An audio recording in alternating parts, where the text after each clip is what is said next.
მოგესალმებით, თქვენ უყურებთ გამოშვებას Talk News. შიმშილობის 33 დღე თავისუფლებამზია მადლობელს და ყველა ინდისის პატიმარს.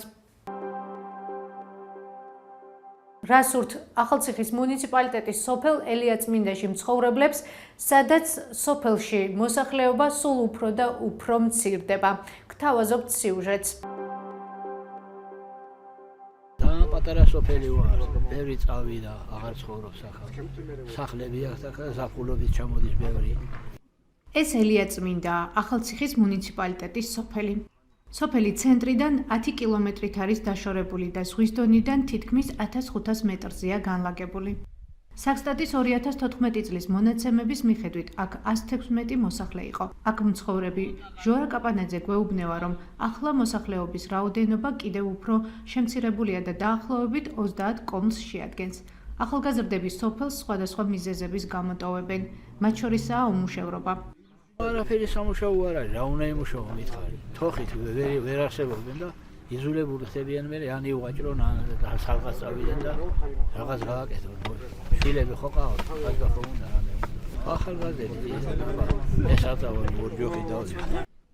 ჩვენ ელიაწმინდაში მცხოვრებლებს სოფლის მხარდაჭერის პროგრამის ფარგლებში გამართულ შეხვედრის დასრულების შემდეგ გავესაუბრეთ. შეხვედრა პირველ საათზე იყო დაგეგმილი. ჩვენ ადგილზე 15 წუთით ადრე მივედით, თუმცა დამთავრებული დაგხვდა. როგორც მერიაში გვითხრეს, მოსახლეობა მალევე შეიკრიბა და შეხვედრაც დაგეგმილზე ადრე დაიწყო. მუნიციპალურ ორგანოში გვეუბნევიან, რომ კრებას 22 პირი ესწრებოდა. ადგილობრივები გვეუბნევიან, რომ სოფელში საჭიროა სანიაღვრე არხები და შიდა გზების მოწყობა. ასევე სასმელი წყლის სათავე ნაგებობის და საქონლისთვის სასმელი კონტეინერის მოწყობა. სანიაღვრე არხი გადაწყვეტა, რომ დავამთავროთ შევიყვანოთ ბოლომდე. მეორე პრიორიტეტია ბასეინი და მესამე შიდა გზები.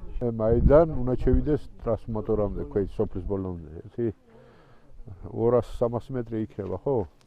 სოფლის კრებაზე გასული წლის მსგავსად წელსაც სანიაღვრე არხების მოწყობას დაუჭირეს მხარი. თუმცა არხების იმ მონაკვეთის მოწყობა, რომელიც წესით 2024 წელს უნდა დასრულებულიყო, ახლა მიმდინარეობს.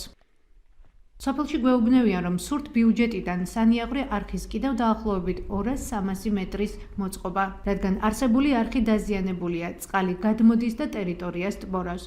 ჯამები იყო, მაგრამ ეს ვერ ატარებდა წყალსა და უნდა არხი გააკეთა. პროგრამის ფარგლებში ელიაწმინდისთვის 10,000 ლარია გამოყოფილი, რომელიც საჭიროების შემთხვევაში 200%-მდე გაიზრდება.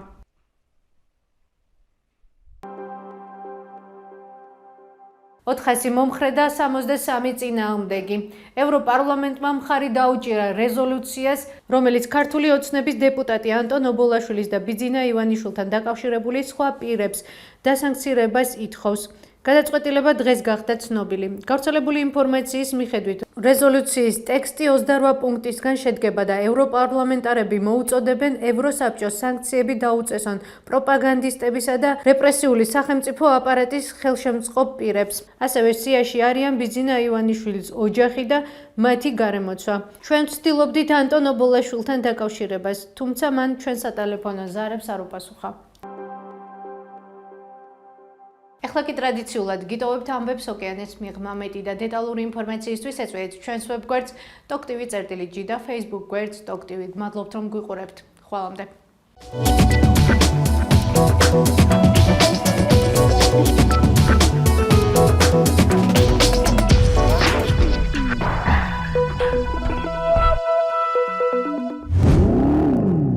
მას ძრავის ხმა აქვს.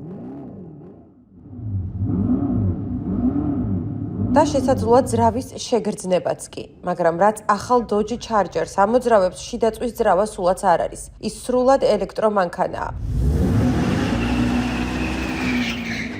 მართალია ხმა და საბურავის დამწვარი რეზინის სუნი ნამდვილია, მაგრამ ძლავრხმიანი გამონაბოლქვის მილის მახასიათებლები ხელოვნურია. ვფიქრობ, თქვენ დაგავიწყდებათ, რომ ის ელექტრომანქანაა. რაიან ნაგოდე კომპანია სტელანტისის ინტერიერის დიზაინის მიმართულებით ვიცე-პრეზიდენტია. დოჯის მარკას სწორედ ეს კომპანია ფლობს. ამერიკული ბენზინის ძრავიანი მძლავრი ავტომობილების ეპოქაში ჩარჯერი დიდი ხნის განმავლობაში კერპი იყო. ნაგოდი ამბობს, რომ ელექტრომობილებზე გადართვა მაშინ, როდესაც ზოგიერთი მოდელის ფასი $60,000 აჭარბებს, დოჯისთვის გაბედული ნაბიჯი იყო. ვიცით, რომ ქვეყანა ამისკენ მიდის, ამას დრო სჭირდება. 2022 წელს პრეზიდენტ ჯო ბაიდენის ადმინისტრაციამ ინფლაციის შემცირების აქტი შეიმუშავა, მისი ნაწილით ელექტრომობილის შეძენის შემთხვევაში მყიდველს გადახდილი საშემოსავლო გადასახადებიდან $7,500-მდე უკან უბრუნდებოდა. ამერიკაში წარმოებული ძვირადღირებული ელექტრომობილების მეტ ხელმისაწვდომობას ესეც დაეხმარა. პრეზიდენტმა დონალდ ტრამპმა ამ შეღავათის გაუქმების გეგმებზე მიანიშნა. ნაგოდი ამბობს, რომ ჩარჯერის შემუშავებაში ის სამთავრობო წახალისება მთავარი ფაქტორი არ ყოფილა. ამ მანქანისთვის სხვა მყიდველი მოდის. სამთავრობო წახალისება მათი პირველი ან უმთავრესი ფიქრის საგანი არ არის. ამის მიუხედავად მთავრობის 2022 წლის განკარგულებამ გასულ წელს შეერთებულ შტატებში ელექტრომობილების გაყიდვებს ხელი შეუწყო. Cox Automotive-ის ანგარიშის თანახმად 2023 წელთან შედარებით 2024 წელს ელექტრომობილების გაყიდვები 7.3%-ით გაიზარდა. Toyota 19 ელექტრიფიცირებული მანქანა აქვს. ამაში შედის ჰიბრიდები, ქსელში შესაერთებელი ჰიბრიდები, საწვავის ელემენტიანი მანქანები და ელექტრომობილები. Met Troyeri იაპონური Toyota-ს პროდუქციის სპეციალისტია. ჩვენ ახლა რასაც ვყიდით, მისი თითქმის 30% რაღაც სახით ელექტრიფიცირებული მანქანაა. ჩრდილოეთ ამერიკაში Toyota-ს ერთადერთი ელექტრომანქანა BZ4X-ი არ ექვემდებარება არსებულ გადასახადების წახალისებას, რადგან შეერთებული შტატების გარეთ არის დამზადებული.